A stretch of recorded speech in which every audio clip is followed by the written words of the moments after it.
A pergunta é, muitas pessoas, mas eu vou estudar Antigo Testamento, para quê? Por que estudar sobre o livro de Ezequiel? O que este livro traz de relevância para os nossos dias?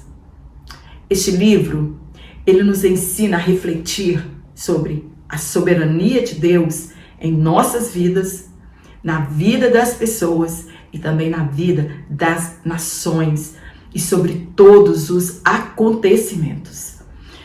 Nos leva a conscientizar sobre o nosso relacionamento com Deus, como estamos nos relacionando com Deus e também com a sua palavra, e se estamos de fato obedecendo-lhe.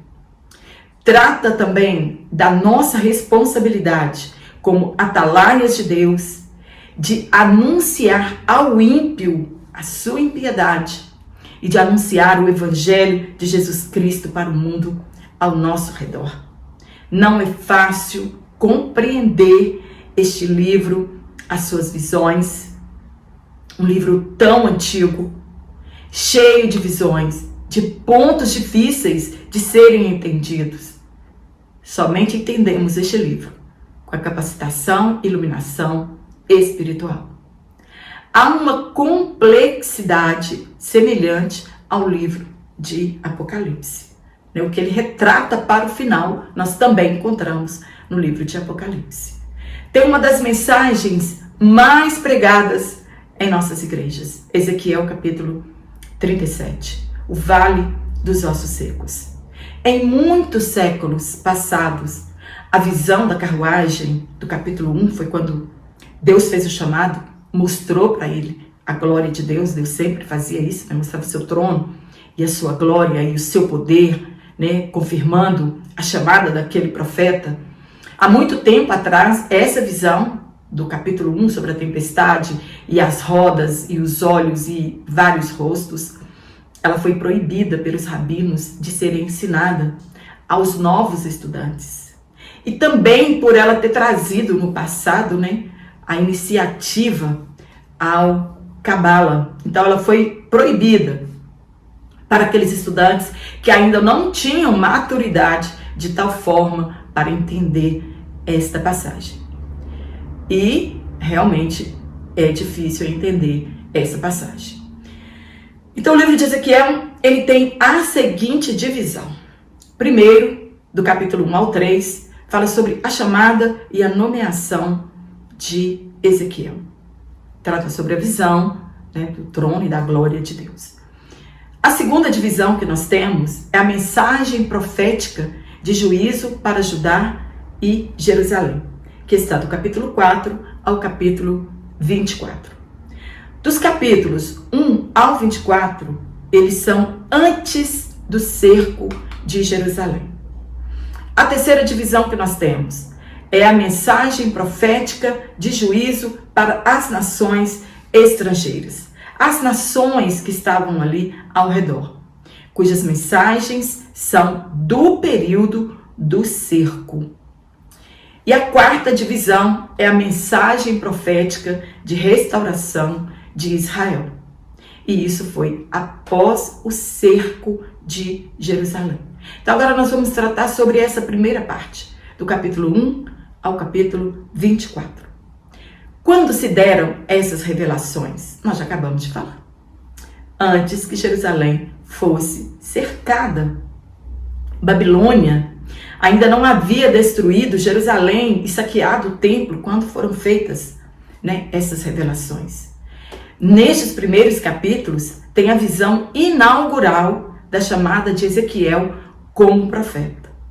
Muitos profetas também tiveram a visão da glória de Deus quando foram chamados para profetizar. Um outro exemplo que nós temos aqui é do profeta Isaías. A visão da glória de Deus que Ezequiel teve revela a soberania de Deus e que Jeová não estava preso no templo. Nesta primeira parte, são as ameaças de Deus ao povo judeu por causa das suas idolatrias, prostituição e pasmem. Eles adoravam o sol.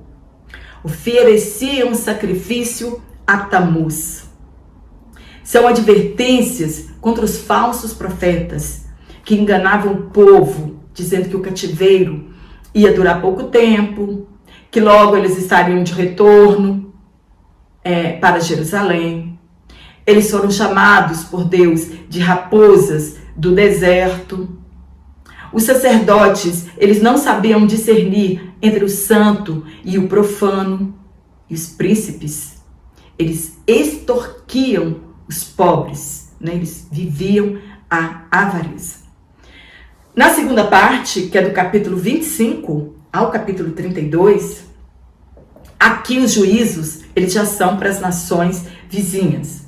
Amon, Moabe, Edom, Filístia, Tiro, Sidom e Egito. Isso revela que Deus não é somente Deus de Israel, e sim Deus de todas as nações. Que Ele tem o controle absoluto de todas as coisas. Ele é soberano em todo o universo. E que Israel é um tesouro particular para Deus entre as nações. Na terceira parte, nós vamos estudar, que é do capítulo 33 ao 39, a queda de Jerusalém é anunciada e logo a seguir, né, os capítulos 33 ao 39, anunciam o retorno dos judeus espalhados para o mundo, a terra dos seus antepassados, incluindo a visão do Vale dos Ossos Secos. São profecias que se cumpriram na atualidade. Em 1948, Israel voltou a ser uma nação independente e não mais vassalos de uma outra nação. Ele anuncia a regeneração de toda a casa de Israel. As profecias do capítulo 38 e 39 falam da invasão e derrota de Gog, de seu bando, à Terra Santa.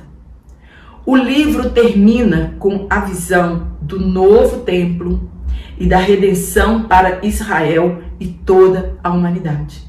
Isso sabemos conforme o livro de Apocalipse, que se dará na grande tribulação. Então isso é tratado do capítulo 40 ao capítulo 48 de Ezequiel.